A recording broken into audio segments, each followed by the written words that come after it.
Bonjour la famille, et bienvenue sur Stories with Mavisy. S'il vous plaît, abonnez-vous et laissez-nous un like, cela compte énormément pour nous. Partagez également cette vidéo avec vos amis et vos proches, et activez les notifications pour ne pas manquer nos futures vidéos. Merci de le faire. Installez-vous confortablement et détendez-vous, nous plongeons dans l'histoire. L'enveloppe était élégante, ornée de dorures et enrubannées, mais pour Ariana, elle semblait plus lourde qu'une pierre. Elle était assise à la table de la cuisine, son fils Milo jouant avec ses crayons de couleur à proximité, inconscient du tumulte qui se formait derrière les yeux de sa mère. La carte à l'intérieur disait « Vous êtes cordialement invité au dîner de fiançailles de Tessa et Dylan. Tenue de soirée exigée. Pas de chaleur. Pas de « chère cousine ». Juste un rappel qu'elle était invitée par obligation, non par affection. Gabriella, sa mère, y jeta un coup d'œil et ricana. Ils ne t'invitent pas par plaisir. Ils veulent t'exhiber, murmura-t-elle en rapprochant un tabouret. Et si tu y vas, prépare ton cœur. Les pics seront habillés de perles, mais elles couperont comme des lames. Ariana força un sourire fatigué. J'ai déjà été coupée. J'ai appris à guérir, dit-elle en pliant l'invitation et en la posant sur une pile de factures en retard. Pourtant, son cœur battait plus fort que son courage.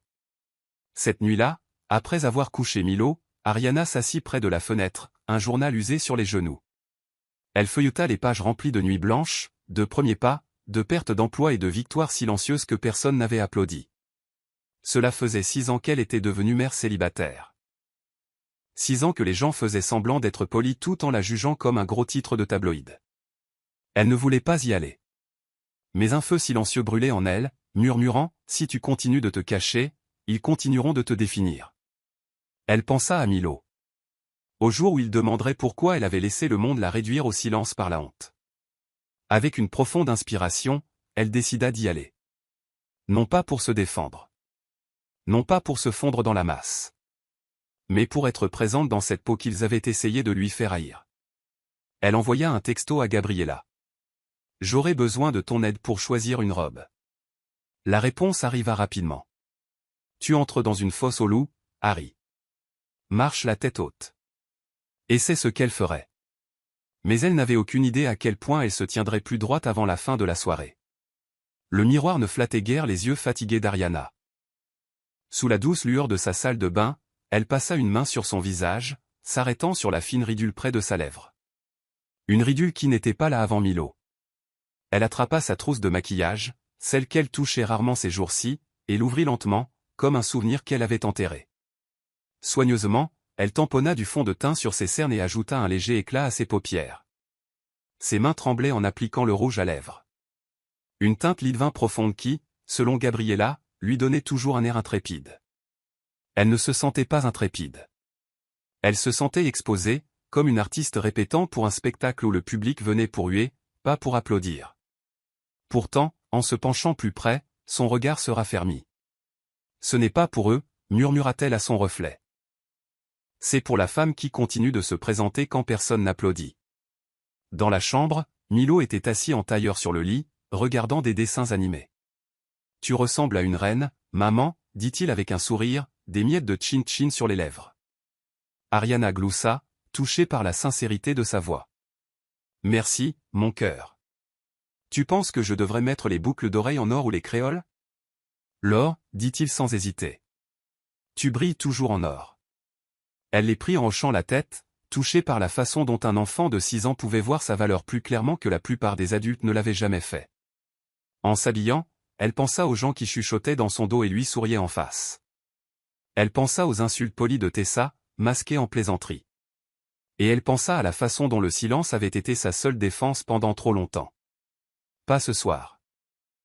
Ce soir, elle ne se recroquevillerait pas. Sois sage pour Tati Shade, dit-elle à Milo en l'embrassant sur le front. Et souviens-toi de ce que je te dis toujours. Milo hocha la tête fièrement. On n'est pas brisé. On construit.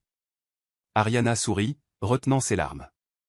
La tête haute et le cœur préparé, elle prit sa pochette et sortit, chaque pas faisant écho à une résolution qu'elle n'avait pas ressentie depuis des années. La salle de banquet scintillait de lustres en cristal et d'arrangements floraux qui semblaient tout droit sortis d'un magazine de mariage. Les rires fusaient des coins. Les flûtes de champagne tintaient et les talons claquaient sur le sol en marbre comme un orchestre de privilèges. Ariana entra, se sentant instantanément comme une tache sur une toile autrement immaculée. Sa robe, une longue robe vert émeraude à manches flottantes, était modeste mais élégante. Pourtant, elle ne suffisait pas à effacer les regards insistants. Tessa, debout près de l'arche de bienvenue dans une robe argentée scintillante, plissa les yeux une demi-seconde avant d'afficher un large sourire. Au regarder, Ariana a réussi à venir, lança-t-elle assez fort pour que les personnes à proximité entendent. Bella, toujours l'ombre de Tessa, laissa échapper un rire qui n'atteignit pas ses yeux. « Waouh, je ne savais pas que les babycités avaient droit à un plus un, dit-elle en sirotant son verre. Le cercle de filles éclata en ricanements étouffés. Ariana rencontra leur regard calmement, ses lèvres formant un sourire poli qui ne se brisa pas. Elle se dirigea vers la place qui lui était assignée, ignorant les regards curieux et les salutations hypocrites. Son carton de placement était niché à la table la plus éloignée, loin du centre, stratégiquement placé à côté d'un vieil oncle qui avait depuis longtemps cessé de se souvenir des noms. « Ariana, c'est bien toi ?» demanda-t-il en plissant les yeux. « Où est ton mari ?» Elle cligna des yeux. « Pas là, mon oncle. C'est juste moi. » Elle s'occupa avec le menu, essayant de ne pas s'agiter. Des conversations des tables voisines parvinrent à ses oreilles. Elle est si courageuse d'élever un enfant seul. Ça doit être épuisant, dit une femme sur un ton faussement compatissant. Une autre répondit, courageuse ou imprudente. Qui tombe enceinte sans réfléchir? Le dos d'Ariana se raidit. Elle combattit l'envie de sortir, mais quelque chose en elle refusa de bouger. À la place, elle posa doucement sa serviette sur ses genoux et se murmura, « Tu as ta place ici, peu importe à quel point ils veulent que tu te sentes de trop. » Et bien que sa gorge fût nouée, elle resta assise, la mâchoire serrée et le cœur stable. Les lumières s'adoucirent légèrement, et un serveur sonna une petite cloche pour signaler le début des toasts. Les invités trinquèrent alors que Tessa s'avançait, flanquée de Dylan, qui avait l'air impeccable dans un costume bleu marine. Elle leva sa coupe de champagne et offrit à la foule un sourire éblouissant. « Merci à tous d'être venus célébrer ce moment magique de nos vies », commença-t-elle. Sa voix était mielleuse, mais Ariana reconnut le rythme répété de quelqu'un qui attendait de piquer. « Vous savez, continua Tessa, j'ai toujours rêvé de ce jour, de trouver le bon homme, de construire un avenir avec lui. Tout le monde n'a pas cette chance. » Un rire léger parcourut la salle. « Et contrairement à certaines personnes, ajouta-t-elle avec un regard faussement pudique en direction d'Ariana, je n'élèverai pas un enfant seul.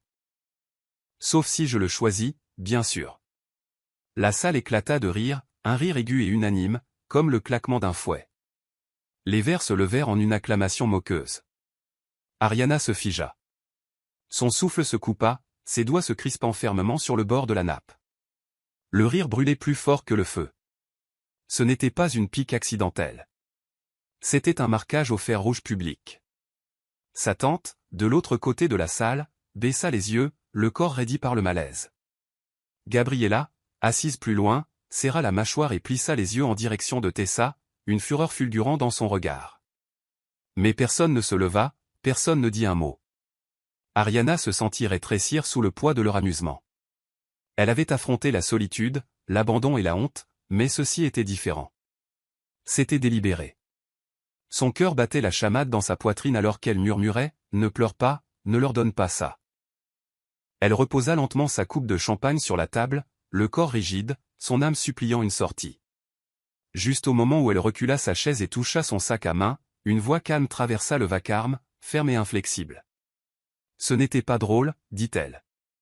En fait, c'était cruel. » Toutes les têtes se tournèrent, y compris celle d'Ariana, vers le marié.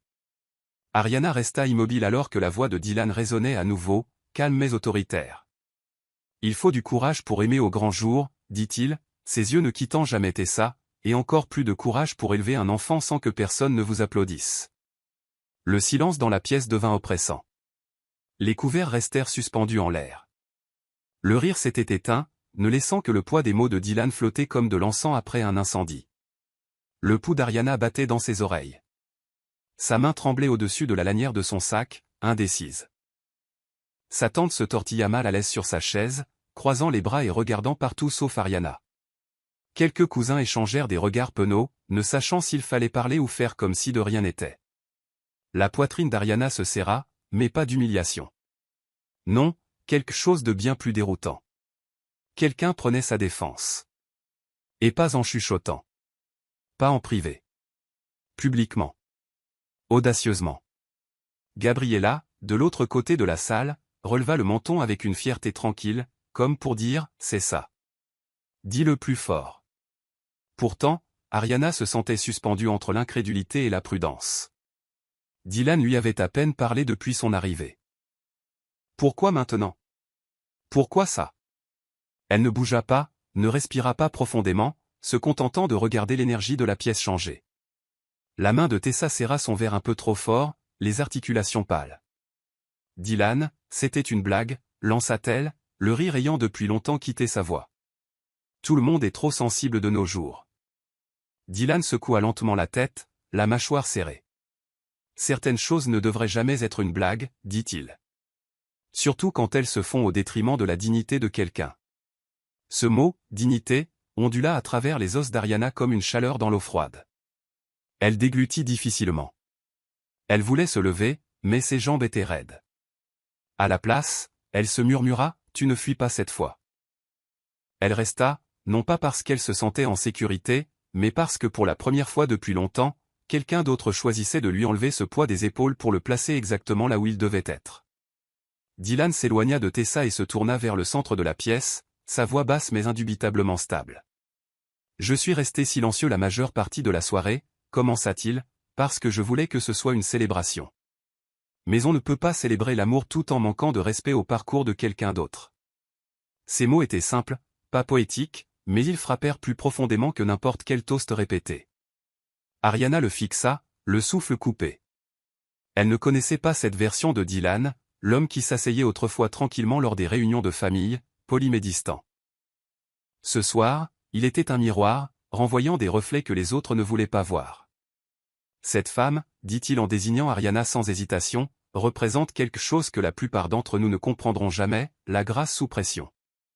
Vous ne savez pas ce qu'elle a traversé, mais moi, je le sais. Tessa ricana à côté de lui, le visage visiblement rouge maintenant. Qu'est-ce que c'est? Un discours d'hommage? Murmura-t-elle, mais personne ne rit avec elle. La salle changea de nouveau, la tension s'en mêlant entre chaque regard. Dylan ne s'y a pas.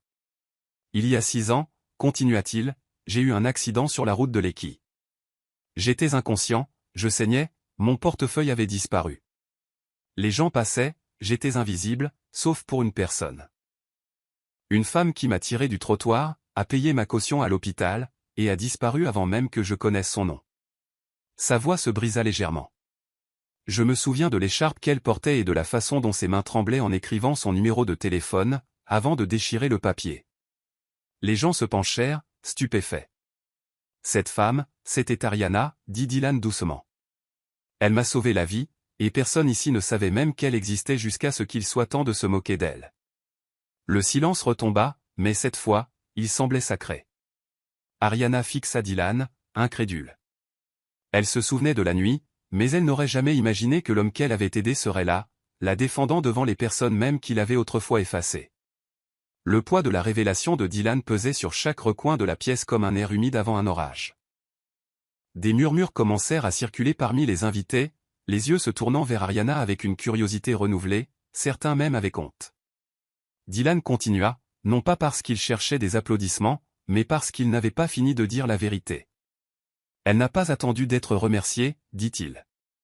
Elle est partie avant même que je puisse ouvrir les yeux. Je n'ai jamais oublié son visage, mais je ne l'ai jamais revu. Jusqu'à maintenant. Les lèvres de Tessa s'entr'ouvrirent légèrement, stupéfaite que sa soirée soigneusement orchestrée se soit dénouée en moins de 5 minutes. Bella baissa les yeux sur son verre, les joues rouges de honte. Gabriella essuya discrètement le coin de son œil, les épaules relevées dans une justification silencieuse. Et Ariana, toujours assise, sentit son cœur battre à tout rompre dans ses oreilles. L'air autour d'elle changea. Elle n'était plus invisible. Mais être vue, vraiment vue, était presque plus effrayant que d'être ignorée. Dylan s'approcha de la table d'Ariana, son regard ne la quittant jamais. « Tu m'as appris quelque chose cette nuit-là. Que la valeur ne se définit pas par les titres de poste, les noms de famille ou qui se tient à côté de vous lors des dîners de famille. Elle se définit par ce que vous faites quand personne ne regarde. Il prit une profonde inspiration. Tu ne m'as pas secouru pour la gloire, mais je te la rends maintenant parce qu'elle est attendue depuis longtemps. Ariana se leva enfin, lentement, avec incertitude, comme pour tester si le sol sous elle pouvait supporter le changement qui s'opérait en elle. Je ne pensais pas que tu t'en souvenais, dit-elle doucement, la voix tremblante. Dylan sourit, la tristesse touchant le coin de ses yeux. Je n'ai jamais oublié. La salle, de nouveau silencieuse, les observait, non pas comme un public attendant un drame, mais comme des témoins regardant la vérité s'installer dans un lieu qui avait connu trop de mensonges. Ariana n'était plus une anecdote à oublier. Elle était le chapitre que tout le monde avait sauté et qu'il ne pouvait plus s'arrêter de lire. Ariana se tenait au bord de tout ce qu'elle avait évité pendant des années, être remarquée, être louée, être connue. Pourtant, cette fois, cela ne se présentait pas sous forme de jugement, mais d'honneur. Elle pouvait sentir leur regard, oui, mais ils n'étaient pas voilés du ridicule habituel. Pour une fois, ils étaient remplis de curiosité, peut-être même de remords. Les yeux de Dylan la fixaient, fermes et inébranlables, comme s'il défiait quiconque de contester ce qu'il venait de déclarer. « Tu m'as sauvé la vie, Ariana, dit-il à nouveau, non seulement à elle, mais à toute la salle. Et ce soir, je te rends l'appareil en sauvant la vérité sur toi d'être enterrée sous la moquerie. » La mâchoire de Tessa était serrée, ses doigts enroulés fermement autour de son verre de vin. « Ce n'est pas ta scène, Dylan, sifflait-elle entre ses dents. « Oh, mais si, répondit-il calmement. Et je ne la partagerai pas avec la cruauté. » Pour la première fois depuis des années, Ariana n'eut pas envie de disparaître dans le sol. Une lente inspiration remplit ses poumons. Gabriella fit un petit signe de tête de l'autre côté de la salle, les yeux embués de quelque chose entre la fierté et le soulagement. Ariana se tourna légèrement, faisant face à la foule qui l'avait longtemps étiquetée comme le mouton noir, le mauvais choix, le fardeau, celle qui n'avait jamais rien fait de bien. « Je ne suis pas venue ici pour être défendue, dit-elle doucement, mais clairement. Je suis venue parce que je ne laisserai personne d'autre décider de ma valeur. » Sa voix ne trembla pas, elle porta. Les gens écoutaient. Bella se tortilla maladroitement sur sa chaise en marmonnant, peut-être qu'on a jugé trop vite. Tessa regarda autour d'elle, sentant son pouvoir lui échapper, mais ne dit rien. Ariana continua, « Mon fils n'est pas une erreur. Il est ma force. Et être sa mère n'est pas un échec. C'est la plus grande chose que j'ai jamais faite. » Il n'y eut pas d'applaudissements, seulement un silence respectueux. Mais à ce moment-là, le silence était plus puissant que n'importe quelle ovation. Le dîner ne se termina pas vraiment, il se défit. Après les mots d'Ariana, il y eut un changement subtil, comme une expiration collective dont la salle ne savait pas qu'elle avait besoin. Certains invités s'affairèrent avec leurs fourchettes, prétendant que la tension s'était évaporée. D'autres jetèrent des regards à Ariana, incertains de savoir comment concilier la femme dont ils chuchotaient autrefois avec celle qui se tenait maintenant baignée de dignité. Tessa quitta la table en plein milieu du repas, sa robe argentée flottant comme un drapeau de retraite. Ses talons claquèrent de fureur, mais personne ne la suivit. Bella, laissée seule à leur table, semblait plus petite sans l'ombre de Tessa pour se tenir. Gabriella traversa la pièce et toucha doucement le bras d'Ariana. « Je te l'ai toujours dit, murmura-t-elle. Ton silence n'a jamais signifié la faiblesse. Mais ce soir, j'ai entendu ta voix. » Les yeux d'Ariana se remplirent de larmes, non pas de honte, mais de l'étrange soulagement d'être soutenue, vraiment soutenue, par la vérité. Dylan s'attarda à côté d'elle, ne sachant s'il devait rester ou la laisser reprendre seule son espace. « Tu n'étais pas obligé de faire ça, dit Ariana, son ton doux mais sincère. Tu ne me devais rien. » Dylan esquissa un demi-sourire. « Peut-être pas, mais je devais à la vérité son moment. » Il regarda la foule silencieuse. Parfois, les gens ont besoin d'aide pour voir ce qu'ils ont toujours ignoré. Il lui désigna doucement sa chaise vide. « Puis-je » Ariana hocha la tête, et il s'assit à côté d'elle, non pas comme un sauveur, mais comme un égal. De l'autre côté de la salle, quelques parents levèrent des verres hésitants dans sa direction. L'un des oncles plus âgés fit un lent signe de tête approbateur. Pour la première fois, Ariana ne se sentit pas comme le scandale de la famille. Elle se sentit comme le règlement de compte qu'il n'avait jamais vu venir. L'onde des paroles de Dylan avait touché quelque chose de plus profond que la fierté. Elle avait réveillé la conscience. Et la conscience, une fois réveillée, se rendort rarement. La soirée commença à se terminer. Les invités commencèrent à rassembler leurs châles et leurs partenaires, murmurant leurs adieux. Mais Ariana ne bougea pas. Elle n'était pas pressée de partir, non pas parce qu'elle voulait rester, mais parce qu'on ne la chassait pas cette fois. Dylan se leva avec elle quand elle se mit enfin debout, et bien que sa main effleurât à peine son dos, le geste rayonnait de respect. « Tu es prête ?» demanda-t-il. Elle fit un léger signe de tête. Alors qu'ils se dirigeaient vers la sortie, des chuchotements les suivirent. Mais ils ne piquaient pas. Ils contenaient de l'admiration, de la confusion, peut-être même de l'admiration. Tessa ne réapparut pas. Son absence était sa réponse. Dehors, l'air frais caressa le visage d'Ariana. Dylan s'arrêta à la porte et se tourna vers elle. « Merci pour tout », dit-il sincèrement. « Tu m'as rappelé qu'un homme bon prend la parole même quand c'est inopportun. » Ariana sourit doucement. « Et une femme forte n'attend pas d'être secourue. » Ses talons claquèrent sur le trottoir alors qu'elle se dirigeait seule vers sa voiture. Sans se presser, sans se cacher. Quand elle se glissa dans le siège du conducteur, elle laissa échapper un souffle qu'elle n'avait pas réalisé retenir depuis des années. Le silence dans la voiture n'était pas lourd cette fois. Il était sacré. Le genre qui s'installe sur les batailles gagnées sans lever les poings. Elle jeta un coup d'œil dans le rétroviseur et vit son reflet, portant toujours le même rouge à lèvres lit de vin et les boucles d'oreilles en or que Milo avait choisi. Elle avait l'air entière. Pas réparée. Pas parfaite, mais entière. Alors qu'elle démarrait le moteur, son téléphone vibra. Une photo de Gabriella, elle, Ariana et Dylan, debout près de la salle de dîner, tous les trois souriants. Pour la première fois, Ariana ne supprima pas la photo. Elle l'enregistra. Puis elle murmura, « Rentrons à la maison, mon cœur », comme si Milo pouvait l'entendre de l'autre côté de la ville. Elle s'éloigna, non pas par honte, mais vers tout ce dont elle avait toujours été digne. L'odeur de lotion pour bébé et de riz Jollof légèrement brûlé accueillit Ariana dans son modeste appartement. Ses talons claquèrent doucement sur le carrelage alors qu'elle entrait, accueillie par le rythme doux de la respiration de Milo depuis sa chambre. Elle jeta un coup d'œil et le vit, recroquevillé sous son drap Spiderman, une chaussette enfilée, l'autre perdue quelque part dans son sommeil. Un petit sourire s'étira sur ses lèvres alors qu'elle entrait sur la pointe des pieds et l'embrassait sur le front. « Maman est à la maison, mon chéri », murmura-t-elle. La douce montée et descente de sa poitrine calma la tempête qu'elle avait portée pendant des heures. Elle s'installa dans le vieux canapé près de la fenêtre, enleva ses chaussures et soupira profondément, laissant le poids de la nuit s'échapper de ses épaules. Le silence ici était différent, chaleureux, familier, sacré. Ses yeux balayèrent les rideaux usés, la peinture écaillée près du plafond et le réfrigérateur qui bourdonnait d'un rythme fatigué. Elle n'avait pas de lustre ni de sol en marbre, mais elle avait la paix. Et ce soir, cette paix était venue avec quelque chose de plus, la dignité. Gabriella envoya un texto. « Tu as gardé la tête haute comme une reine, Harry. Ton père aurait été fier. » Ariana cligna rapidement des yeux et se pinça les lèvres.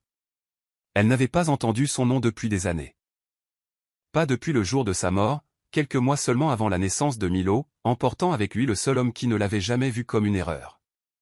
Elle ouvrit à nouveau son journal, se tournant vers une page blanche. Son écriture était plus nette ce soir, plus claire. Le problème, ce n'était pas moi. C'était leurs attentes, écrivit-elle. Assise dans sa solitude, elle sentit quelque chose changer, comme si son histoire n'était plus quelque chose à cacher, mais quelque chose à assumer. Elle regarda la photo sur l'étagère, elle et Milo à la plage l'été dernier, tous les deux riant en plein éclaboussement. On les appelait souvent, juste deux. Mais ce soir, elle se sentait comme un monde entier. Elle n'avait pas besoin de marbre ni de lustre. Sa valeur n'avait jamais résidé dans des endroits comme ça.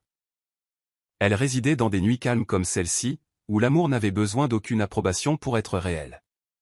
Le lendemain matin arriva avec une lumière dorée filtrant à travers les rideaux, et avec elle, un souvenir qu'Ariana n'avait pas revisité depuis des années. Il pleuvait cette nuit-là, une pluie qui semblait vive, froide, impitoyable. Elle venait de terminer son service de nettoyage dans une clinique quand elle vit l'homme étendu près du bord du trottoir, du sang s'accumulant près de son épaule, son téléphone écrasé à côté de lui. L'instinct prit le dessus. Elle héla un taxi, le hissa à l'intérieur avec l'aide du chauffeur stupéfait, et chuchota des indications pour l'hôpital le plus proche. Ses mains tremblaient pendant tout le trajet. Elle ne le connaissait pas, ne se souciait pas de qui il était. Elle savait seulement qu'elle ne pouvait pas le laisser là. À l'hôpital, l'infirmière demanda, famille ou ami? Juste quelqu'un, dit-elle en cherchant dans son sac le dernier argent liquide d'urgence qu'elle avait mis de côté pour des couches. Elle le posa sur le comptoir. Admettez-le. Personne ne posa de questions. Elle ne laissa pas de nom, regarda simplement jusqu'à ce qu'on le conduise en chirurgie. Puis elle se retourna et retourna dans la tempête. Elle se souvenait de ses chaussures qui faisaient le skish en marchant dans les flaques sur le chemin du retour, trempées et épuisées. Milo venait d'avoir quelques mois. Cette nuit-là, elle rentra et le trouva en train de pleurer dans les bras d'une voisine adolescente paniquée. Il n'arrêtait pas de pleurer, dit la jeune fille, la culpabilité peinte sur son visage. Ariana berça son fils, trempée et frissonnante, des larmes de fatigue et de culpabilité coulant sur ses joues. « Ça va » avait-elle murmuré. « On va bien. » Elle n'a jamais parlé de l'homme à personne. Elle ne savait même pas s'il avait survécu. Cette nuit-là, en tenant Milo et en fixant le plafond fissuré, elle pensa à toutes les fois où les gens avaient ignoré ses appels à l'aide et comment elle avait choisi de ne pas faire de même. Et maintenant, apprendre que cet étranger était Dylan. Cela semblait surréaliste. La vie avait d'étranges façons de planter des graines que nous ne nous attendions jamais à voir fleurir. Elle n'avait jamais demandé de remerciement. Mais que ce moment ait compté pour quelqu'un, cela avait recousu quelque chose en elle qu'elle ne réalisait pas être encore déchirée. Tout a commencé par un message, simple, direct. « J'aimerais vraiment te parler, Ariana. Un café, si tu es d'accord. » Dylan. Ariana le lut 3 fois, le cœur battant comme un métronome. La première vague d'anxiété laissa place à la prudence. Elle n'était pas naïve. Elle ne voulait pas d'excuses enrobées de pitié ou d'admiration qui semblaient performatives. Gabriella se pencha sur le comptoir ce matin-là, la regardant remuer l'ogis de Milo. « Tu vas le rencontrer » demanda-t-elle doucement. Ariana haussa les épaules. « Je ne sais pas. Et si c'est juste plus de la même chose? Des flatteries aujourd'hui, un silence gênant demain. » Gabriella eut un sourire entendu. « Alors laisse-le te montrer qui il est. Ne présume pas à sa place. Mais n'y va pas pour lui non plus. Vas-y pour ta propre paix. » Ariana glissa le téléphone dans sa poche et se concentra sur Milo, qui avait de logis qui coulait sur son menton. « Maman, marmonna-t-il. Je t'ai vu sur le téléphone de Tati Ada. Tu ressemblais à une princesse. » Son cœur palpita à ces mots, pur et intact du poison du monde. « Tu crois » murmura-t-elle. « Même sans couronne ?» Plus tard dans la soirée, Ariana se tenait sur son petit balcon, regardant les lampadaires s'allumer. Elle serrait son téléphone. Son pouce plana au-dessus du clavier. Finalement, elle tapa « Je ne bois pas de café. Mais je recherche la vérité. Si c'est ce que tu veux, nous parlerons. Demain. 16h, sans foule. » Elle envoya avant de pouvoir trop réfléchir. Pas de papillon dans le ventre, pas d'idée romantique. Il ne s'agissait pas de flirt. Il s'agissait de quelque chose de plus profond, de plus brut. Un règlement de compte, peut-être. Une conclusion. Ou un commencement. Non pas d'amour, mais de compréhension. Elle avait survécu à bien trop de choses pour se laisser séduire par de simples mots gentils. Si Dylan pensait ce qu'il avait dit au dîner, il le montrerait, non pas par de grands gestes, mais par la constance. Alors que le vent lui caressait la joue et que la nuit bourdonnait de générateurs et de criquets, elle se sentit étrangement stable. Elle ne courait plus après l'approbation. Elle invitait simplement la vérité à s'asseoir à sa table. Le café était niché entre un magasin de tissus et une pharmacie, ses murs recouverts de bois rustique et un jazz doux jouant en fond sonore. Ariana arriva avec 5 minutes d'avance et choisit une place dans un coin près de la fenêtre, ni cachée, ni exposée. Elle portait un simple chemisier bleu marine et un jean foncé, ses locks attachés en un chignon bas. Pas de maquillage. Pas de masque. Elle ne voulait pas être impressionnante. Elle voulait être réelle. Dylan arriva pile à l'heure, tenant 2 tasses fumantes. « Tu as dit pas de café » dit-il avec un petit sourire. « Alors j'ai apporté du thé. Menthe et miel. » Elle accepta la tasse d'un signe de tête, mais ne dit rien, laissant le silence s'étirer jusqu'à devenir confortable. Il s'assit en face d'elle, sa veste de costume soigneusement pliée sur sa chaise. « Je te dois plus que de simples excuses » commença-t-il. Tu m'as donné une seconde chance sans même me connaître. Ariana haussa un sourcil. Je ne l'ai pas fait pour toi, Dylan. Je l'ai fait parce que c'était juste. Il hocha la tête, sirotant son thé. Je le sais maintenant. C'est exactement ce qui l'a rendu inoubliable. Pendant un moment, aucun d'eux ne parla. Ariana rompit finalement le silence. Tu as fait beaucoup de bruit ce soir-là. Pourquoi? Dylan se pencha en avant, les yeux fermes. Parce que je me suis vu devenir le genre d'homme qui reste silencieux pendant que les gens démolissent quelqu'un de plus fort qu'eux, et j'ai détesté ça. Je ne me reconnaissais plus. Elle chercha dans son visage des signes de flatterie, d'ego ou de manipulation. Il n'y en avait aucun. Seulement de la sincérité. Tu as parlé quand il le fallait, admit-elle. La plupart des gens ne le font pas. Elle joua avec sa tasse.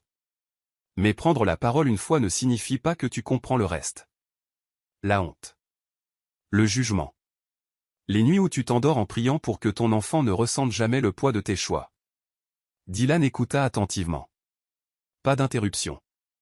Pas de réfutation. Alors aide-moi à comprendre, dit-il doucement. Pas pour la forme. Pas pour la rédemption. Juste parce que je te respecte. Les yeux d'Ariana ne s'adoucirent pas, mais quelque chose dans sa poitrine le fit. Et pour la première fois depuis des années, elle sentit que quelqu'un voulait entendre son histoire, non pas pour la réparer, mais pour en tirer des leçons. Pendant qu'Ariana sirotait son thé en paix, le monde de Tessa s'effilochait comme un tissu bon marché sous tension. Elle était assise au bord de son lit, téléphone à la main, faisant défiler les titres à la mode qui se moquaient maintenant de sa vie soigneusement organisée. La grande soirée de la mariée tourne au vinaigre alors que le fiancé défend une mère célibataire. Le fiancé fait l'éloge de la femme qui lui a sauvé la vie, la fiancée peu impressionnée. Les réseaux sociaux étaient en effervescence, la plupart des commentaires prenant le parti de Dylan et louant la grâce d'Ariana. Le visage de Tessa se crispa en lisant un commentaire qui disait « Imaginez vous moquer d'une femme qui a élevé un enfant seul pendant que votre propre homme lui fait des éloges. » Elle claqua son téléphone. Bella appela de nouveau, probablement pour offrir une consolation inutile. Tessa l'ignora. « J'ai tout fait pour que ce soit parfait », marmonna-t-elle en arpentant la pièce. Elle ruine un dîner, et soudain c'est une sainte? Sa voix se brisa, tout comme l'illusion de contrôle à laquelle elle s'accrochait. Ses fiançailles n'étaient plus un conte de fées. C'était un spectacle. Plus tard dans la journée, elle fit irruption chez ses parents, attendant à peine que le portail se referme derrière elle. « Où est-il » exigea-t-elle. Sa mère, assise dans le salon, leva les yeux avec un malaise visible. Dylan est parti tôt ce matin. Il a dit qu'il avait besoin de temps. Tessa ricana. Du temps? Du temps pourquoi? L'introspection. L'empathie? Elle se laissa tomber sur une chaise. J'étais censée être la mariée que tout le monde envie. Maintenant, je suis un mème. Son père, qui lisait tranquillement dans un coin, prit enfin la parole. Tu as embarrassé une femme qui n'a fait que se présenter avec dignité. À quoi t'attendais-tu? Tessa le fixa, incrédule. Tu prends sérieusement son parti? Il la regarda droit dans les yeux. Non, Tessa. Je te demande de te voir clairement. Il est encore temps de devenir le genre de femme qui mérite le mariage que tu veux.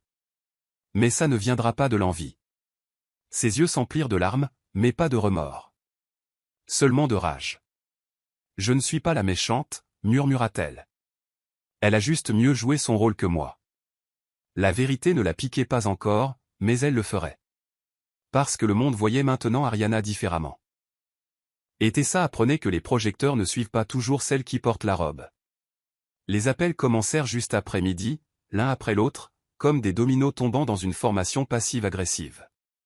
Tante Loretta appela pour prendre des nouvelles et demander, pas si subtilement, savais-tu que Dylan allait parler comme ça?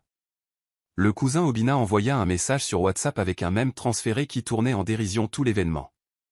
Je viens de voir ça en ligne, a-t-il écrit. C'était fou. J'espère que tu vas bien.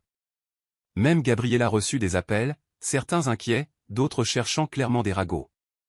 Tu dois être si fier, avait dit une tante, son ton aussi tranchant qu'une lame cachée derrière un compliment. Gabriella avait gloussé. La fierté, c'est ce qu'on ressent quand quelqu'un gagne un trophée. Ce qu'Ariana a fait, c'était de l'intégrité. Pendant ce temps, le téléphone d'Ariana resta principalement silencieux. Pas d'excuses, pas d'insultes directes. Juste un épais nuage de tension qui planait dans chaque message retardé, chaque fin de conversation abrupte. Les gens ne savaient pas quoi faire d'une femme qui refusait d'être plainte ou réduite au silence. Au marché plus tard cette semaine-là, 2 femmes de l'église firent d'abord semblant de ne pas voir Ariana, puis lui adressèrent un sourire forcé qui n'atteignit pas tout à fait leurs yeux. L'une chuchota trop fort, c'est la fille. Celle qui a été insultée, mais qui a renversé la situation. Ariana entendit et continua de marcher, la petite main de Milo dans la sienne. « Pourquoi te regarde-t-elle comme ça » demanda-t-il. Elle s'accroupit à côté de lui. Parce que parfois, les gens sont confus quand quelqu'un qu'ils ont jugé se redresse. Il hocha la tête comme si cela avait parfaitement du sens. Cette nuit-là, Gabriela remuait le ragoût dans la cuisine pendant qu'Ariana racontait les rencontres maladroites. « Ils sont secoués » dit Gabriela. « Tu n'as pas craqué. Tu leur as rappelé que le silence n'est pas une reddition. » Ariana rinçait le riz à l'évier, ses mains stables. « Laisse-les être secoués » murmura-t-elle. « Je ne me suis pas levé pour qu'ils applaudissent. Je me suis levé pour ne pas m'effondrer. » Et à ce moment-là, elle sut qu'elle avait secoué quelque chose de plus profond qu'une simple table de dîner. Elle avait perturbé tout un cycle de honte. L'email arriva en fin d'après-midi alors qu'Ariana pliait le linge. Objet, tu ne me connais pas, mais tu m'as inspiré. Elle hésita, s'attendant à du spam ou à une mauvaise blague. Mais la curiosité l'emporta. Le message venait d'Amaka Okwa, une fille dont elle se souvenait vaguement du lycée. Le ton était sincère, les mots épais d'émotion. J'ai vu un clip de ce qui s'est passé à ce dîner de fiançailles. La façon dont tu as tenu bon. La façon dont cet homme t'a défendu. Je me suis vu en toi. Je suis tombée enceinte à l'école et je n'ai jamais fini. Tout le monde m'a fait sentir comme une marchandise endommagée. Te voir m'a rappelé que je suis plus qu'une erreur. Ariana fixa l'écran, les mains figées. Pendant des années, elle avait été l'avertissement, l'exemple chuchoté de ce qu'il ne fallait pas devenir. Mais maintenant, quelqu'un avait trouvé de la force dans ses cicatrices. C'était un changement si radical qu'elle ne savait pas comment l'accueillir. Plus tard dans la soirée, Gabriela la rejoignit sur le balcon, 2 tasses de zobo à la main. « Tu es inhabituellement silencieuse » dit-elle en entendant une à Ariana. Ariana lui tendit le téléphone, la laissant lire l'email en silence. Les sourcils de Gabriela se haussèrent. « Tu n'as pas seulement parlé pour toi, Harry. Tu as fait écho pour d'autres. » Ariana hocha lentement la tête. Pendant tout ce temps, je pensais survivre en silence. Je ne savais pas que les gens regardaient, attendant de voir si j'allais tomber ou me relever. Elle regarda les toits, le cœur lourd d'une gratitude inattendue. C'est étrange, murmura-t-elle, de devenir un miroir pour la guérison de quelqu'un. Gabriela posa une main sur la sienne. Parfois, les chemins les plus brisés ramènent les autres à la maison. Pour la première fois depuis des années, Ariana sentit qu'elle ne portait plus seule son histoire. D'autres la portaient maintenant aussi, non pas comme un ragot, mais comme une grâce. Ce samedi matin-là, le ciel était d'un gris pâle, et le quartier faisait écho à de douces musiques gospel provenant des maisons voisines. Ariana versait de la crème anglaise dorée dans le bol de Milo, quand il leva soudain les yeux, le regard large et sérieux. « Maman, pourquoi je n'ai pas de papa comme Victor à l'école ?» Sa cuillère s'arrêta en l'air, sa poitrine se serra. Elle avait toujours su que ce jour viendrait. Mais malgré tout, c'était comme être prise sous les projecteurs sans scénario. Elle posa la cuillère, s'essuya les mains et s'accroupit à côté de lui. « Mon chéri » commença-t-elle doucement, « parfois les gens partent. Et parfois, nous choisissons de ne pas les poursuivre. » Milo cligna des yeux. « Alors il nous a quittés ?» Ariana hocha lentement la tête. « Oui, il l'a fait. Mais pas à cause de toi. Il a fait un choix. J'ai juste fait un meilleur choix pour nous deux. » Milo pencha la tête. « Comme quel choix ?» Ariana prit sa petite main. « D'être tout ce dont tu as besoin. De t'aimer de tout mon cœur. De faire des doubles services, de manquer de sommeil, et de ne jamais rater tes présentations à l'école. Ce choix-là. » Milo étudia son visage avec un sérieux bien au-delà de son âge. « Alors je n'ai pas besoin d'un papa ?» Elle sourit, bien que ses yeux brillassent. « Si un jour il en arrive un dans ta vie, il devra nous mériter. Pas seulement moi, toi aussi. Parce qu'on le vaut bien. Il sourit. D'accord, alors on attendra quelqu'un de super gentil. Comme Monsieur Logan qui répare les lumières. Ariana rit, lui ébouriffant les cheveux. Oui, gentil comme Logan. Mais même si personne ne vient, on est déjà entier, d'accord? Milo hocha la tête et reprit sa cuillère. D'accord. Je peux avoir plus de crème anglaise. Le moment passa, mais il laissa une empreinte sur son cœur. Dans cette cuisine tranquille, autour de la crème anglaise et des questions, elle réalisa qu'elle avait élevé un garçon qui savait que sa valeur ne dépendait pas de quelqu'un qui était parti. Ce soir-là, Logan vint réparer l'ampoule vacillante du couloir. Il était une présence stable dans leur vie. Un père veuf d'un enfant qui vivait à l'étage et ne se mêlait jamais de leurs affaires, offrant juste de petits actes de gentillesse. Votre fils m'a donné son dernier paquet de Capri Sun aujourd'hui, dit-il en riant, tout en vissant l'ampoule. Il a dit que je l'avais mérité. Ariana sourit, les bras croisés. Il distribue des récompenses émotionnelles toute la journée. Logan la regarda, de la chaleur dans les yeux. Il est le reflet de quelqu'un de fort. Elle haussa les épaules. Ou de quelqu'un qui survit bien, c'est tout. Logan marqua une pause. Tu sais qu'il y a une différence entre survivre et vivre, n'est-ce pas? Elle le regarda, un peu prise au dépourvu. Certains jours, je ne la vois pas. Son expression s'adoucit. Eh bien, peut-être qu'il est temps de commencer à la découvrir. Plus tard, ils s'assirent sur les marches à l'extérieur pendant que Milo jouait avec la fille de Logan, Amara. Tu élèves un bon petit, dit Logan en hochant la tête vers Milo. Il a un cœur courageux. Ariana regarda son fils rire sans fardeau et sentit quelque chose bouger à nouveau en elle. Ça n'a pas été facile, avoua-t-elle. Chaque décision ressemble à un tirage à pile ou face entre la culpabilité et la nécessité. Logan hocha la tête. Mais tu continues de lancer la pièce. C'est ce qui compte. Un silence s'installa entre eux, mais il n'était pas gênant. Il était compréhensif. Elle le regarda alors, vraiment. Sa gentillesse n'était pas performative. Elle était calme, stable, méritée. Et pour la première fois depuis longtemps, elle s'autorisa à se sentir en sécurité en présence de quelqu'un. Pas attirée romantiquement, juste reposant dans un respect mutuel. Alors que la nuit tombait et que les lampadaires s'allumaient, Ariana réalisa que la force ne criait pas toujours. Parfois, elle s'asseyait simplement à côté de vous, réparant des ampoules et ne demandant rien en retour. On frappa à sa porte un mardi après-midi tard. Ariana ouvrit pour trouver une femme en chemisier moutarde, tenant un badge de presse et un carnet relié en cuir. « Bonjour. Je suis Ifeoma de Lagos Metro, dit-elle poliment. J'ai essayé de vous joindre par email. Le discours de Dylan à ce dîner est devenu viral. Vous avez inspiré beaucoup de femmes. Nous aimerions vous interviewer. » Ariana cligna des yeux, surprise. Une interview, demanda-t-elle. À propos de quoi exactement? Ifeoma sourit chaleureusement. De votre histoire, de votre courage. De ce que signifie être une mère célibataire et de se tenir avec autant de dignité. Ariana hésita. L'attention lui semblait lourde, pas flatteuse. Je ne me suis pas levée pour être vue. Je me suis levée parce que j'en avais assez d'être effacée, répondit-elle lentement. Je sais, dit Ifeoma. C'est exactement pourquoi les gens ont besoin de vous entendre. Ariana l'invita à entrer mais ne fit aucune promesse. Elles parlèrent autour d'un thé, Ariana répondant avec prudence au début. Mais à mesure que la conversation s'approfondissait, elle commença à partager des bribes de sa vérité. Comment elle travaillait de nuit à nettoyer des banques, les fois où elle devait faire semblant d'être les deux parents aux événements scolaires, et les nuits où elle pleurait en silence pendant que Milo dormait. Ifeoma griffonnait des notes mais n'interrompit jamais. Vous avez dit que personne ne vous applaudissait, dit-elle finalement. Mais maintenant, ils le font.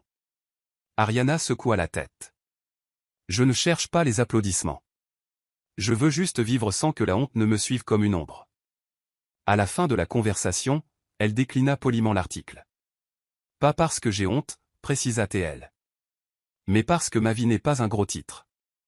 Elle est sacrée, privée et puissante d'une manière qu'aucune signature ne peut porter. Ifeoma hocha la tête avec respect. Merci de m'avoir fait confiance. Même si ce n'est que pour cette pièce. Ariana sourit. Mon fils se réveille en souriant chaque matin. C'est tous les applaudissements dont j'aurais jamais besoin. Ce vendredi soir-là, en aidant Milo à remonter la fermeture éclair de son pyjama, le téléphone d'Ariana vibra. Un message de Dylan apparut. Je sais que c'est inhabituel, mais je veux que tu me conduises à l'hôtel. Je veux que le monde voie qui m'a appris l'honneur. Elle le lut 2 fois, stupéfaite. Ce n'était pas romantique. Ce n'était pas théâtral. C'était quelque chose de plus profond, un geste de profond respect. Elle fit les 100 pas dans sa chambre pendant plusieurs minutes, le cœur battant la chamade. Gabriella jeta un coup d'œil, remarquant l'expression sur le visage de sa fille. « Tout va bien ?» Ariana lui tendit le téléphone. Les yeux de Gabriella s'écarquillèrent. « Toi, conduire un homme à l'hôtel ?» murmura-t-elle, incrédule. « C'est plus que du symbolisme, Harry. C'est une transformation. » Ariana gloussa nerveusement. « C'est aussi un drame. Tu imagines ce que Tessa ferait ?» Gabriella haussa les épaules. Laisse-la s'étouffer avec sa fierté. Tu as mérité ce moment. Pourtant, la pensée tourmentait Ariana. Quel message cela enverrait-il? Serait-ce perçu comme de la vengeance ou de la rédemption? Elle ne répondit pas immédiatement à Dylan.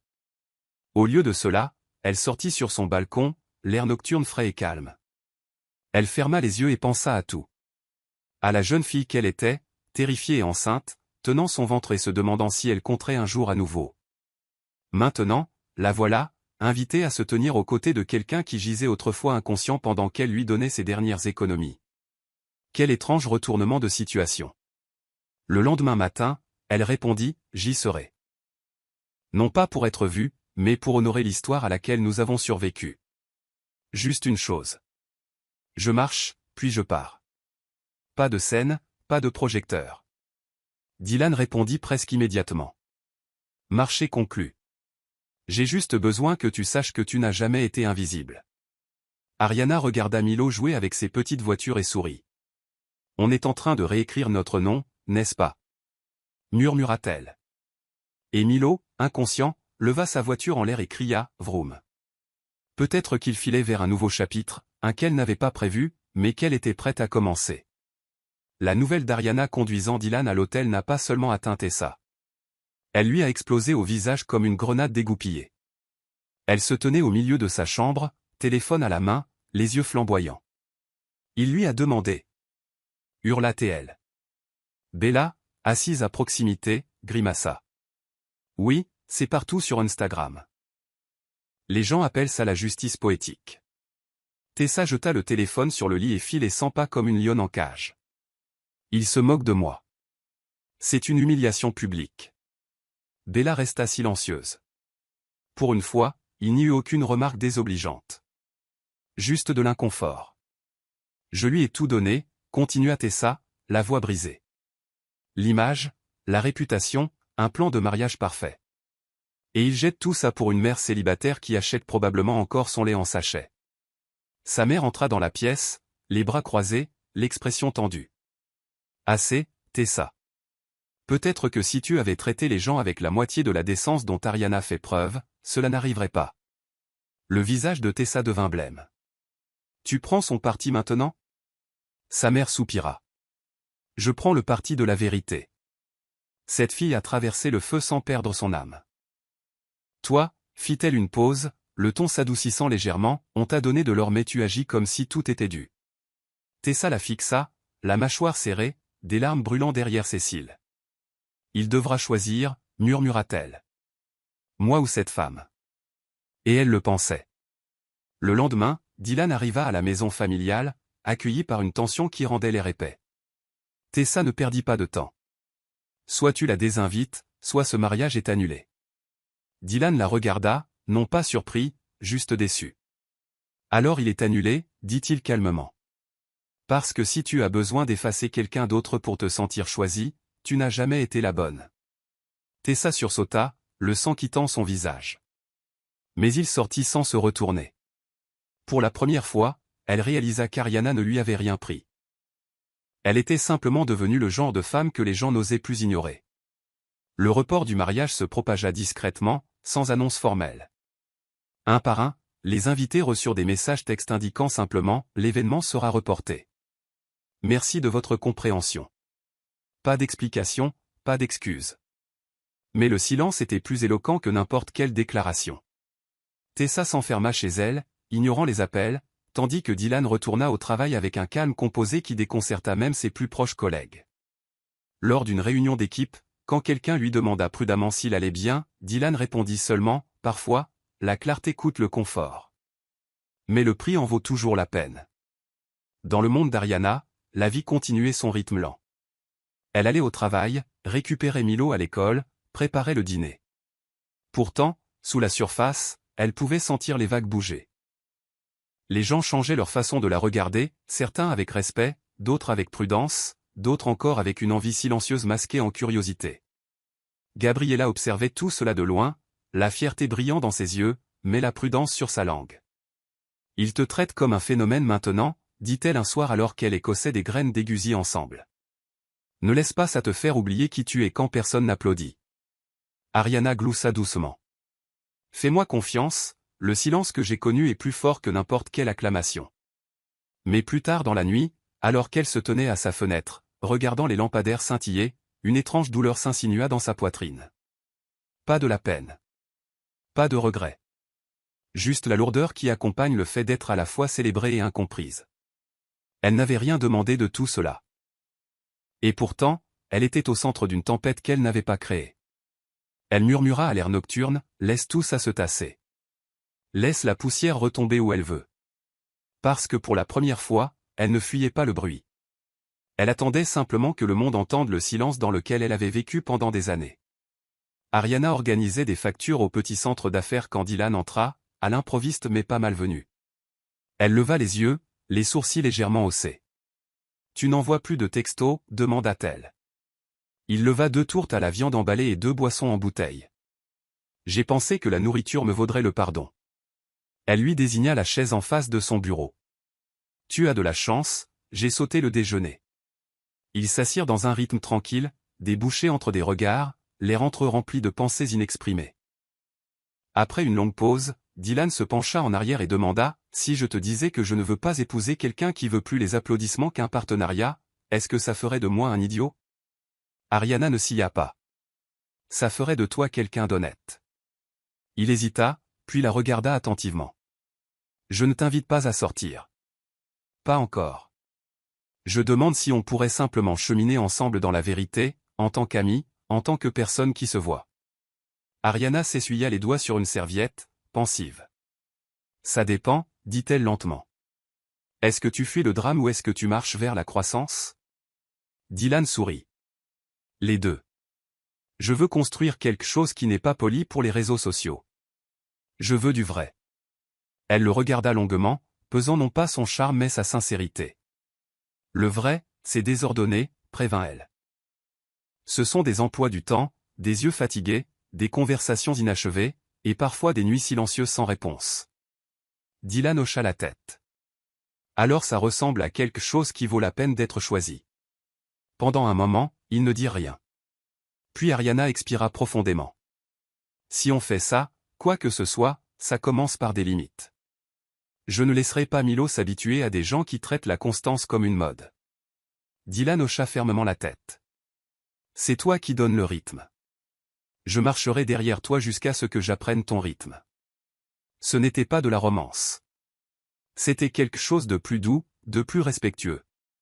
Comme 2 personnes choisissant de ne pas jouer un rôle, mais de guérir, ensemble, une vérité à la fois. Bella se tenait devant l'appartement d'Ariana un jeudi matin humide, les bras croisés, se balançant nerveusement d'un pied sur l'autre.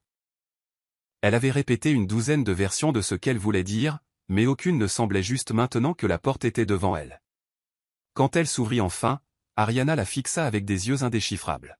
« Bella, » dit-elle simplement. « Je ne t'attendais pas. » Bella essaya de sourire mais échoua. « Je voulais juste parler. » Ariana s'écarta. « J'écoute. » Elles s'assirent dans le salon, l'odeur de thé à la cannelle flottant dans l'air. Bella joignit ses mains fermement. « Ce soir-là, j'ai ri avec Tessa. Je n'ai pas seulement regardé, j'ai participé. Et je me déteste pour ça depuis. » Ariana ne parla pas. Elle attendit. j'ai été cruel, continua Bella. Non pas parce que tu avais fait quelque chose de mal, mais parce que ça me faisait du bien de faire comme si j'étais au-dessus de quelqu'un d'autre. Ariana sirota son thé, puis regarda Bella dans les yeux. Tu n'étais pas la première à me traiter comme si j'étais jetable, mais tu es peut-être la première à admettre que ça comptait. Les yeux de Bella s'emplirent de larmes. Tu ne méritais pas ce moment, ni aucun de ceux d'avant. Je suis venu pour m'excuser. Et pas seulement en mots, mais dans la façon dont je parlerai des gens à l'avenir. Ariana hocha lentement la tête. C'est le genre d'excuse que je peux accepter. Non pas parce que j'en ai besoin, mais parce que Milo mérite de grandir dans un monde où les gens désapprennent la cruauté. Bella essuya ses yeux et sourit faiblement. Merci de m'avoir même laissé entrer. Ariana se leva et la raccompagna à la porte. Les gens changent, Bella. Assure-toi juste que ton changement dure au-delà de la culpabilité. Quand la porte se referma derrière elle, Ariana s'y adossa.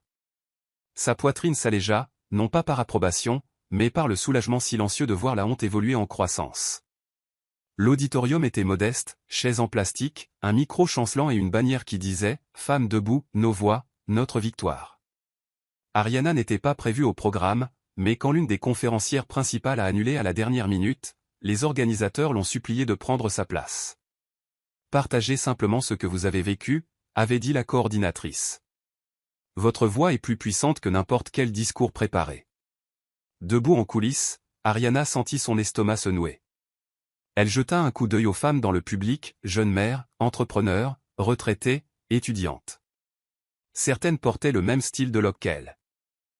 Elles avaient toutes des histoires, tout comme elle. En montant sur scène, des applaudissements l'accueillirent, mais ils semblaient lointains. Ce n'est qu'en saisissant le micro que sa voix trouva son aplomb. J'étais la femme que les gens plaignaient en chuchotant, commença-t-elle. Celle dont on disait qu'elle avait du potentiel, jusqu'à ce qu'elle tombe enceinte. La foule se tut, écoutant. Elle continua, la voix stable. Mais le potentiel ne meurt jamais, il se transforme. Le mien s'est transformé en biberon de minuit et en refus d'emploi, en solitude et en amour enveloppé dans un garçon qui m'appelle maman. Quelqu'un renifla au fond, un autre murmura, parle, ma sœur. Ariana sourit faiblement. Je n'ai pas survécu parce que j'étais forte tous les jours. J'ai survécu parce que je suis restée debout, même quand ce n'était pas joli. Elle parla de la honte, du courage, de trouver de la joie dans les moments ordinaires. Elle ne glorifia pas sa douleur, elle l'honora. Quand elle eut terminé, la salle éclata, non pas en acclamations folles, mais en un silence debout. Quelques femmes s'approchèrent ensuite, la serrant fort dans leurs bras. L'une murmura, « Tu m'as donné la permission de me pardonner ». Plus tard, en sortant dans la lumière déclinante du jour, Ariana ne se sentit pas comme une conférencière. Elle se sentit comme une graine, une chose silencieuse et enterrée qui avait finalement percé la terre pour atteindre le soleil. Le lendemain matin, en rangeant le salon, Ariana remarqua quelque chose de nouveau sur l'étagère, un dessin fait à la main dans un cadre en plastique fait de bouchons de bouteilles collés. Milo l'avait dessiné au crayon, deux bonshommes allumettes se tenant la main sous un soleil de travers. L'un était étiqueté « Moi » et l'autre disait « Tout ». Elle s'agenouilla à côté de l'étagère, le prenant lentement, le cœur battant. « Milo » appela-t-elle doucement. Il apparut du couloir, le t-shirt à l'envers, tenant un bus jouet. « Oui, maman ?» Elle tourna le cadre vers lui. « Qui est-ce » Il sourit fièrement. « C'est moi et toi. Je voulais dessiner notre famille. Mais tu fais tellement de choses, je ne pouvais pas tout écrire. Alors j'ai juste écrit, tout. » Sa gorge se noua, des larmes brouillant sa vision. Elle ouvrit les bras, et il courut s'y réfugier. « Tu es tout mon monde, maman, marmonna-t-il dans son cou. Même quand tu es fatigué. » Ils restèrent assis par terre ensemble, Ariana le berçant doucement.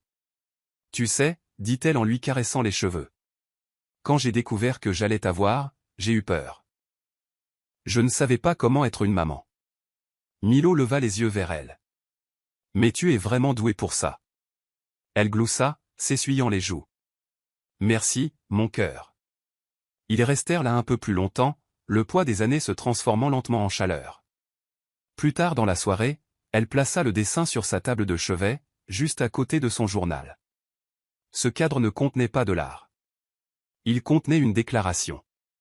La preuve que toutes les nuits blanches, Les repas sautés, les prières chuchotées et les sacrifices n'étaient pas passés inaperçus. Elle avait déversé de l'amour sur Milo chaque jour, et maintenant il le lui rendait sans même savoir à quel point c'était profond. Dans ce cadre, elle voyait plus que des crayons. Elle voyait un héritage.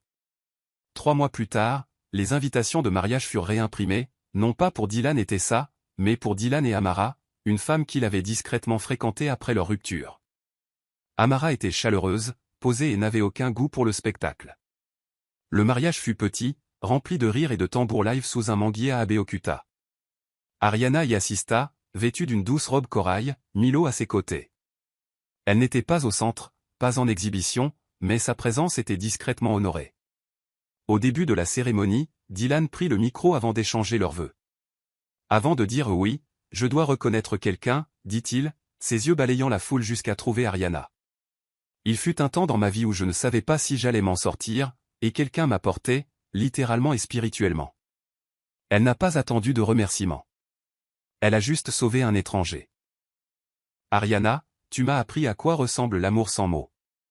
Des halètements et des murmures se propagèrent, mais Ariana baissa seulement la tête, des larmes se formant. Gabriella, assise à côté d'elle, lui serra la main. Milo chuchota, ils applaudissent pour toi, maman. Dylan continua, alors, avant de prendre une femme, j'honore une femme qui m'a rappelé d'être un homme. Ce fut un moment qui ne vola pas la vedette, il l'approfondit. Amara sourit depuis l'autel, hochant la tête. Plus tard, pendant la danse, Ariana se balança doucement avec Milo tandis que les tambours battaient et que les palmiers se balançaient au-dessus d'eux. Il n'y avait ni ressentiment, ni envie, seulement la paix. Elle n'avait pas été choisie comme épouse, mais elle avait été célébrée comme quelque chose de plus rare, une bâtisseuse. Un vaisseau de force qui déversait de l'amour, même quand personne ne voyait ses mains trembler. Et maintenant, elle était vue, non par pitié, non par romance, mais pour le pouvoir révolutionnaire et silencieux de se présenter chaque jour, même quand ça faisait mal. Le dîner de famille fut une affaire tranquille, rien à voir avec la fête de fiançailles qui avait autrefois fait d'Ariana le centre d'une attention cruelle. Cette fois, il y avait moins de monde, moins de décoration et pas de discours. Juste des parents assis autour d'une longue table, se passant des bols de soupe d'aiguilles et de plantains grillés. Gabriella avait insisté pour qu'Ariana vienne, bien qu'elle eût des réserves. Il ne s'agit pas d'eux, avait dit sa mère en ajustant son gilet. Il s'agit de toi, entrant sans courber les épaules. Ariana arriva dans un chemisier jaune moutarde et un calme qui la surprit elle-même. Elle ne s'attendait pas à des excuses, seulement à de la civilité. Mais vers la fin du repas, le père de Tessa se leva, s'éclaircissant la gorge.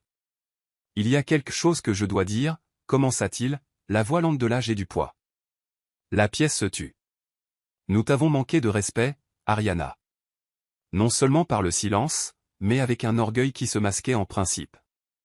Je t'ai vu te tenir seule pendant des années, et je n'ai rien dit. Tessa, assise de l'autre côté de la table, baissa les yeux sur son assiette, ses doigts tordant nerveusement sa serviette. Son père continua, ce que Dylan a dit au mariage, que tu lui as appris la dignité. Je le crois maintenant, et je veux te dire merci. Non pas pour l'avoir sauvé, mais pour nous avoir appris, à nous autres, ce qu'est la grâce sous le feu des critiques. Un murmure étouffé traversa la pièce. Ariana, stupéfaite, s'adossa à sa chaise, la poitrine serrée par l'émotion. Gabriella lui prit la main sous la table et la serra doucement. Tessa leva enfin les yeux, son expression indéchiffrable. J'ai eu tort aussi, marmonna-t-elle. Je t'enviais. Pas ta vie, mais ta force. Je ne savais juste pas comment l'admettre sans briser ma propre image. Ariana ne répondit ni par le pardon ni par la fureur. Elle hocha simplement la tête une fois. C'était suffisant pour l'instant. La guérison ne venait pas toujours avec de grands gestes. Parfois, elle venait comme une reconnaissance silencieuse dans une pièce où vous aviez été moqué. Et pour Ariana, c'était plus que suffisant. Cette nuit-là, Ariana était assise sur le toit de leur immeuble avec Milo, blotti à côté d'elle sous un pagne. Les lumières de la ville clignotaient comme des étoiles lointaines et une faible musique s'échappait de la fenêtre d'un voisin. Elle regarda des feux d'artifice exploser dans le ciel, colorés, soudain, pleins de bruit. Quelque part à proximité, un autre mariage était célébré. Milo bâilla, posant sa tête sur ses genoux. « Maman » murmura-t-il endormi, « si on n'a pas beaucoup de gens ou de gâteaux, on peut quand même être une famille ?» Elle lui caressa doucement les cheveux. Bien sûr, mon cœur. Les familles ne sont pas faites de foule ou de caméra. Elles sont faites d'un amour qui reste même quand personne d'autre ne le fait. Il sourit doucement et ferma les yeux, son petit corps chaud contre le sien. Ariana fixa la nuit, le cœur plein, non pas d'amertume ou de regret, mais de quelque chose de plus profond. Le triomphe silencieux. Une paix qui n'avait rien à prouver et tout à protéger. Elle pensa aux années qu'elle avait passées à se plier au silence, à la honte, à la petitesse, juste pour mettre les autres à l'aise. Et maintenant elle comprenait que sa valeur n'avait jamais été liée au titre, aux apparences ou à l'approbation. Sa valeur avait été plantée dans chaque larme de fin de soirée, chaque sacrifice matinal, chaque fois qu'elle avait choisi de se présenter, surtout quand personne d'autre ne le faisait. Elle baissa les yeux vers Milo et murmura, « Tu m'as donné une raison de me souvenir de qui j'étais. » Le vent changea, soulevant doucement ses loques comme si la nuit elle-même s'était arrêtée pour écouter. Ariana se pencha en arrière sur ses mains et expira profondément, vraiment sentant qu'elle était devenue la femme dont elle avait besoin quand le monde lui avait tourné le dos.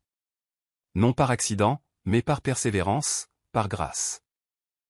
Et alors que le dernier feu d'artifice éclatait au-dessus d'eux, elle sourit, non pas parce que tout était parfait, mais parce qu'elle n'en avait plus besoin. Voici le verset de la Bible, Galates 6, verset 9, « Ne nous lassons pas de faire le bien, car nous moissonnerons au temps convenable, si nous ne nous relâchons pas. » Ce verset reflète l'endurance d'Ariana face au jugement, à la solitude et aux difficultés. Bien qu'elle n'ait pas été célébrée immédiatement, sa bonté et sa persévérance ont porté leurs fruits en temps voulu. Morale de l'histoire, la vraie force n'a pas besoin de public. Elle n'a besoin que de persévérance. Lorsque vous choisissez de continuer en silence avec amour et intégrité, la vie finira par parler pour vous plus fort que n'importe quelle voix ne le pourrait jamais. C'est la fin de l'histoire. Qu'avez-vous appris de cette histoire? Laissez vos pensées dans la section des commentaires. Laissez un like, et n'oubliez pas de vous abonner et d'activer les notifications pour être averti lorsque nous publierons nos prochaines vidéos. Partagez également cette vidéo avec quelqu'un que cela pourrait intéresser. Merci beaucoup d'avoir regardé.